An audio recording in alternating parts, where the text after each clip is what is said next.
How's everybody doing? My name is Mike, and this is Mr. Clarence. Today we're just going to work on doing a basic routine. We're practicing heel, sit, down, and we're trying to get duration on him. So we want him to sit still. He's a very excited dog. So it's very common for dogs to come to me after they've been through some type of treat training from a pet store or from any other positive reinforcement only trainer. So if we have an excited dog, we don't want to add something like treats. That's only going to make the dog more excited. And we want to get duration out of the dog. So I want the dog to be able to hold the position for a long time. The way we do that is we use a correction in the form of a leash tug to discourage the dog. And I'm going to be marking the dog's behavior. When the dog does something I want, I'll say good boy. I'm encouraging. When the dog does something I don't want, I will say no, correction, and then give the dog direction. So I'm either encouraging or discouraging the behavior. That's how we mark the dog's behavior, so they know what they're doing is either good, we either want that or we don't want that, right? So we're able to mark for the dog and have a line, a dialogue with the dog, a line of communication with the dog, which is typically what is a big part of what's missing in the relationship between the dog and the human, is the dog's never been taught properly on how to communicate with the human. So you're going to see me take the dog in a circle, and that's going to be practicing our heel. I'll have him sit, and usually I'll have him sit 3 times. On the third sit, I'll walk around him, and then we'll do another circle and heel, and then I'll take him back and back to the center of the circle and have him do a down and walk around him.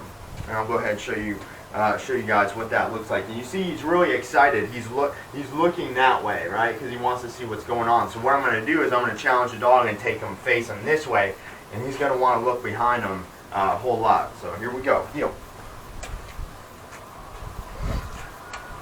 Sit. Good. Heel. Sit. No, sit. So no, correction, direction. Heel. Sit. Sit. So I have my hand above the dog, so I'm ready to correct the dog if he moves. Sit. I don't say stay. I just tell the dog to sit. I repeat the command. Heel. So if the dog tries to touch the ground or anything with his snout, I correct him from doing that. That's why we hold the leash in a specific position, just long enough that it's loose, but we can also correct the dog if he goes down to the ground. Down. So when they're in heel, it's very important the leash is a certain length. We want it just the right amount of length that we can correct the dog, but it's also loose when the dog's walking. But if they kneel down, we will be able to correct them. Down. We don't want them to have too much slack. I see this happen all the time. Client grabs a leash and they have so much slack that the dog can do whatever. So you need to be able to manage the dog, have enough leash that it's loose when you're walking, but again, short enough that if they go down or go to pop out of heel, it corrects them. Down. Good. Down. Good boy. Heel.